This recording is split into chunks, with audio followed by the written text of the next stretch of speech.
നമസ്കാരം. ഹിസ്ബുള്ളയുടെ മുതിർന്ന കമാൻഡർ അബു ഹസൻ അലയെ വ്യോമാക്രമണത്തിൽ വധിച്ച് ഇസ്രായേൽ. തെക്കൻ ലബനനിലെ ദൈർ അൽ സഹ്റാനി പ്രദേശത്ത് കഴിഞ്ഞ ദിവസം നടത്തിയ ആക്രമണത്തിലാണ് അബു ഹസൻ അല കൊല്ലപ്പെട്ടതെന്ന് ഇസ്രായേൽ പ്രതിരോധ സേന ഇന്ന് രാവിലെ അറിയിച്ചു. ഹിസ്ബുള്ളയുടെ ബദർ യൂണിറ്റ് കമാൻഡറായ അല പ്രദേശത്ത് സേവനമനുഷ്ഠിച്ചിരുന്ന IDF സൈനികർക്ക് നേരെ നിരന്തരം ആക്രമണങ്ങൾ നടത്തിയിരുന്ന വ്യക്തിയാണെന്ന് ഇസ്രായേൽ വ്യക്തമാക്കി. അൻസാർ പ്രദേശത്തെ ഹിസ്ബുള്ള ആസ്ഥാനത്ത് വാരാന്ത്യത്തിൽ നടത്തിയ വ്യോമാക്രമണങ്ങൾക്ക് പിന്നാലെയാണ് ഈ തിരിച്ചടി. മുൻ ആക്രമണത്തിൽ ഹിസ്ബുള്ളയുടെ റദ്വാൻ ഫോഴ്സ് യൂണിറ്റിലെ ബറ്റാലിയൻ കമാൻഡറായ അലി സമീർ അൽഹാജ് ഹസനും കൊല്ലപ്പെട്ടിരുന്നു.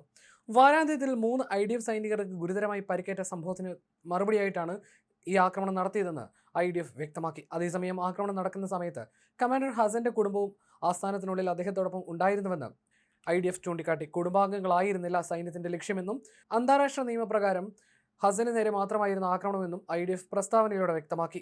ഭീകരാക്രമണം നടത്തുന്നതിനായി സൈനികാസ്ഥാനത്തിനുള്ളിൽ കുടുംബത്തെ നിർത്തി അദ്ദേഹം മനുഷ്യകവചമായി ഉപയോഗിക്കുകയായിരുന്നുവെന്നും സൈന്യം ആരോപിച്ചു.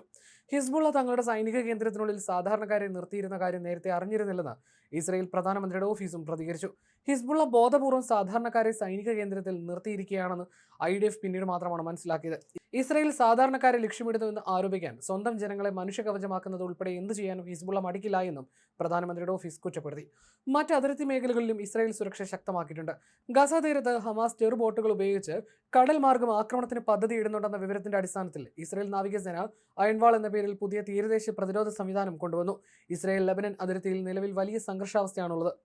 അതിനിടെ കഴിഞ്ഞ ദിവസം തെക്കൻ ലെബനനിൽ ഇസ്രായേൽ നടത്തിയ ആക്രമണങ്ങളിൽ 3 കുട്ടികളും 2 സ്ത്രീകളും ഉൾപ്പെടെ 11 പേരെങ്കിലും കൊല്ലപ്പെട്ടതായി ലെബനീസ് അധികൃതരും അറിയിച്ചിരുന്നു.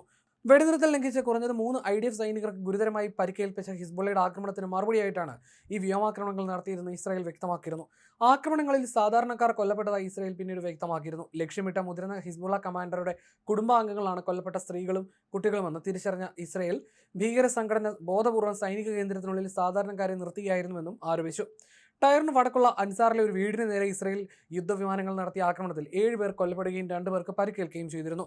നബ്ദിയയ്ക്ക് വടക്കുള്ള ദൈർ അൽ സഹ്റാനിലുണ്ടായ മറ്റൊരു ആക്രമണത്തിൽ 4 പേർ കൊല്ലപ്പെടുകയും നിരവധി ആളുകൾക്ക് പരിക്കേൽക്കുകയും ചെയ്തതായി ലബനന്റെ ആരോഗ്യ മന്ത്രാലയവും ഔദ്യോഗിക വാർത്താ മാധ്യമങ്ങളും അറിയിച്ചിരുന്നു. തങ്ങളുടെ സൈനികർക്ക് നേരെ ഭീകര സംഘടന നടത്തിയ ആക്രമണത്തിന് മറുപടിയായി ഹിസ്ബുള്ളയുടെ അടിസ്ഥാന സൗകര്യങ്ങൾക്ക് നേരെ തെക്കൻ ലെബനനിൽ രാത്രിയിൽ വ്യോമാക്രമണം നടത്തിയതായി IDF സ്ഥിരീകരിച്ചു. ഹിസ്ബുള്ളയുടെ പ്രധാന ഭൂഗർഭ കേന്ദ്രം സ്ഥിതി ചെയ്യുന്ന അലി താഹർ റിഡ്ജ് ഉൾപ്പെടെയുള്ള നബദിയ പ്രദേശത്ത് ശക്തമായ ആക്രമണ പരമ്പരകൾ നടന്നതായും റിപ്പോർട്ടുണ്ട്. പുലർച്ചെ 2:30 ഹിസ്ബുള്ള അയച്ച സ്ഫോടക വസ്തുക്കൾ ഘടിപ്പിച്ച ഡ്രോൺ പതിച്ച് റിഡ്ജ് പ്രദേശത്തുണ്ടായിരുന്ന 3 സൈനികർക്ക് ഗുരുതരമായി പരിക്കേറ്റതായും IDF സ്ഥിരീകരിച്ചു. എലൈറ്റ് യാഹ്ലോം കോമ്പാക്ട് എഞ്ചിനീയറിംഗ് യൂണിറ്റിലെ സൈനികർക്ക് സമീപമാണ് ഡ്രോൺ പൊട്ടിത്തെറിച്ചത്. സംഭവത്തിൽ ഒരു ഓഫീസർക്കും 2 സൈനികർക്കും ഗുരുതരമായി പരിക്കേൽക്കുകയും മൂവരെയും ചികിത്സയ്ക്കായി ആശുപത്രിയിൽ പ്രവേശിപ്പിക്കുകയും ചെയ്തു. ഇതിന് മറുപടിയായിട്ടാണ് ഏകദേശം 9 മൈൽ അകലത്തിൽ സ്ഥിതി ചെയ്യുന്ന നബദിയ പ്രദേശത്തും അൻസാറിലുമുള്ള ഹിസ്ബുള്ളയുടെ അടിസ്ഥാന സൗകര്യങ്ങൾക്ക് നേരെ ആക്രമണം നടത്തുകയും മുതിർന്ന കമാൻഡറെ വധിക്കുകയും ചെയ്തതായി IDF അറിയിച്ചത്. IDF സൈനികർ പ്രവർത്തിക്കുന്ന സുരക്ഷാ മേഖലയ്ക്കുള്ളിൽ സ്ഥിതി ചെയ്യുന്ന അലി താഹർ റിഡ്ജ് പ്രദേശത്ത് തങ്ങളുടെ സേനയ്ക്കെതിരെ ഹിസ്ബുള്ള ഭീകര സംഘടന നടത്തിയ ആക്രമണത്തെ തുടർന്നാണ് ഈ നീക്കങ്ങളെന്നും സൈന്യം വ്യക്തമാക്കി. സൈനികർക്ക് പരിക്കേറ്റതിന് മറുപടി എന്നോണം ഹിസ്ബുള്ളയുടെ ആസ്ഥാന കേന്ദ്രവും IDF തകർത്തു.